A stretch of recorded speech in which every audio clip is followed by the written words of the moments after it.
Olá, pessoal. Meu nome é Fernanda, sou professora de ciências e essa corresponde à nossa primeira aula.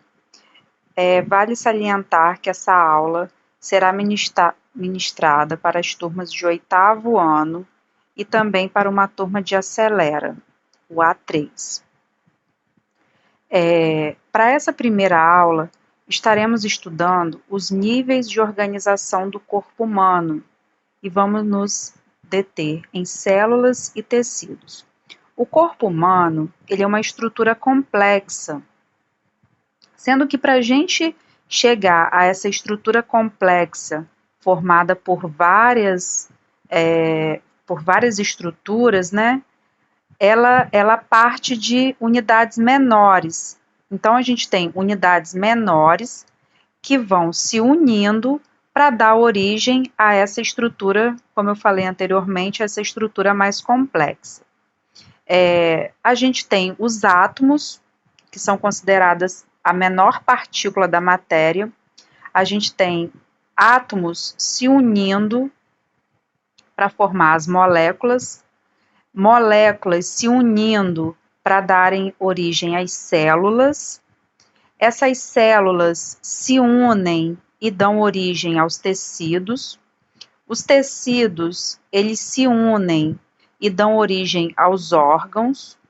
Órgãos se unem e formam os sistemas, bem como a união dos sistemas.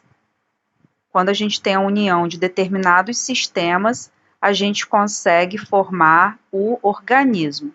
Esse organismo a gente entende já aqui no nosso contexto como o corpo humano, ok? Sendo que esse pensamento aí, ele também pode ser associado a qualquer ser vivo. Então, partindo aqui da nossa premissa, que a gente está partindo aqui como unidade fundamental para a formação desse corpo humano, dessa estrutura mais complexa, a gente tem como a unidade fundamental que forma o corpo humano as células. Então, as células são consideradas as estruturas menores. Então, se a gente for detectar no nosso corpo, seriam as menores estruturas que a gente tem no corpo. Essas menores estruturas, elas se juntam de acordo com determinadas características e dão origem aos tecidos. Vale relembrar que os seres humanos são considerados seres pluricelulares, né? São formados por mais de um tipo de célula e somos considerados seres em que possuem células do tipo eucariontes.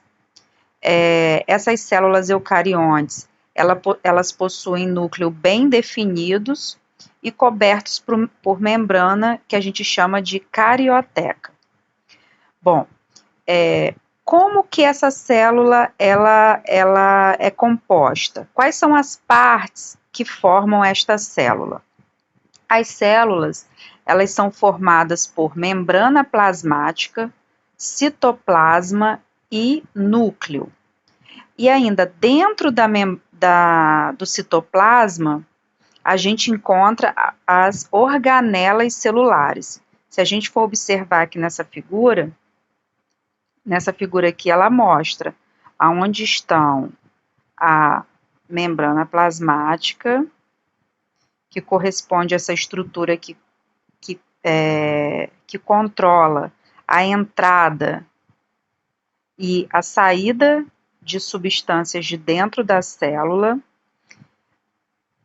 Depois aqui a gente tem o citoplasma que corresponde a essa região mais azulada, de um azul mais intenso. Permeando aqui o citoplasma, a gente tem as organelas. As organelas são todas essas estruturas aqui, ribossomo, lisossomo, aparelho de Golgi, centríolo, mitocôndrias, retículo endoplasmático, peroxissomos e retículo endoplasmático rugoso. Então, essas são as organelas que a gente encontra dispersas no citoplasma. E além das organelas, a gente tem o núcleo. O núcleo corresponde a essa região central da célula, ok? Então, aqui na nossa apostilinha, a gente vem explicando bem direitinho o que é o citoplasma, o núcleo, a membrana plasmática e as organelas. Temos aqui listadas aqui as principais organelas que a gente encontra aqui dispersas no citoplasma. E a gente pode estar falando aqui das principais organelas que a gente encontra aqui dentro do citoplasma da célula. A primeira que está listada aqui são as mitocôndrias. As mitocôndrias, ela é um tipo de organela responsável pela respiração da célula. E ela também controla a questão da energia que a célula precisa para executar suas atividades. Além das mitocôndrias, a gente tem os ribossomos, que são responsáveis pela fabricação de proteínas nas células. A gente tem o retículo endoplasmático, que são considerados redes de canais e reentrâncias onde circulam proteínas, gorduras e sais. A gente tem o complexo Golgiense, ele é responsável por produzir determinados açúcares e armazena proteínas e outras substâncias, e além disso produz os lisossomos.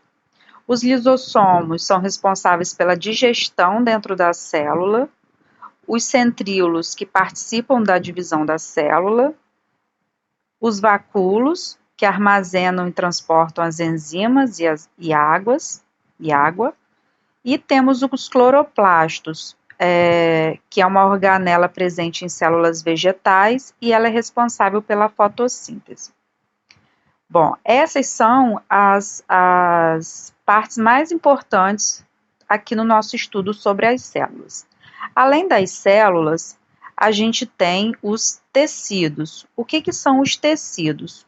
Os tecidos, eles são formados quando células com formas e funções semelhantes se unem.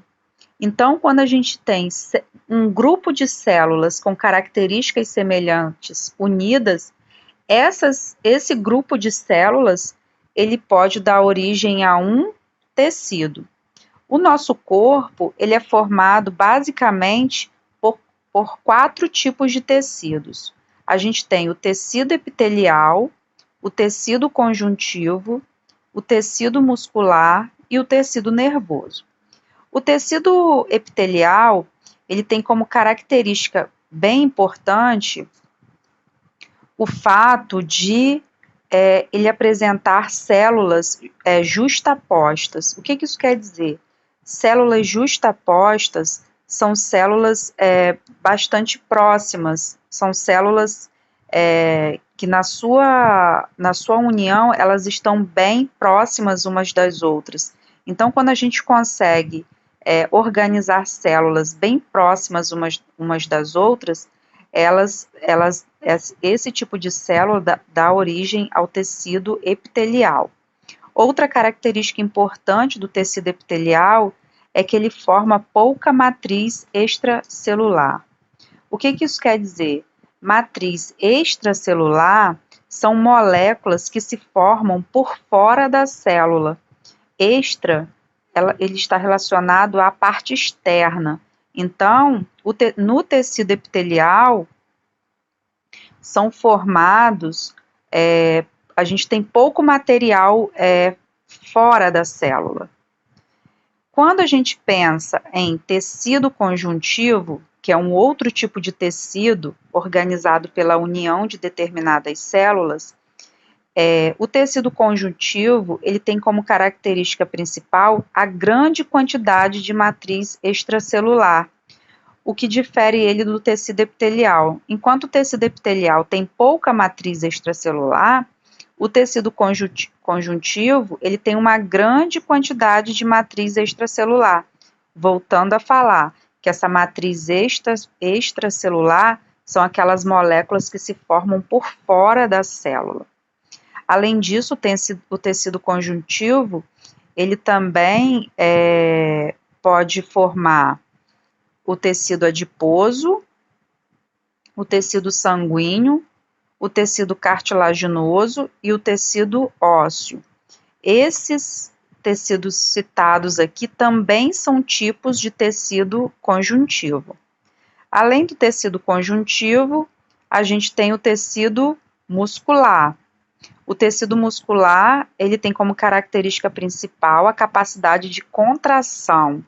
Então, quando a gente pensa em contração, a gente está pensando em diminuição de volume. Então, ele tem essa capacidade de contrair, de diminuir o volume. O tecido muscular, ele também pode se apresentar de 3 formas. A gente tem o tecido muscular não estriado, também chamado de liso, o muscular estriado esquelético e o muscular estriado cardíaco.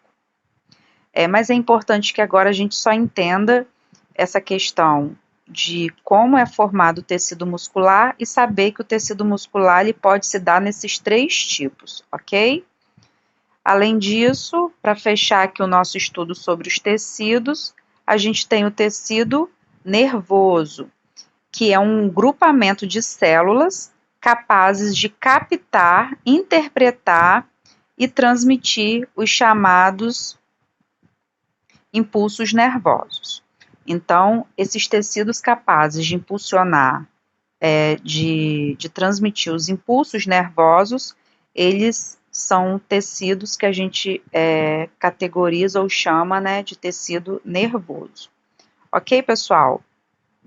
Bom, aí, para fechar aqui o nosso estudo sobre células e tecidos, foi disponibilizado para vocês lá no portal também, além dessa apostila, uma atividade sobre células e tecidos, ok?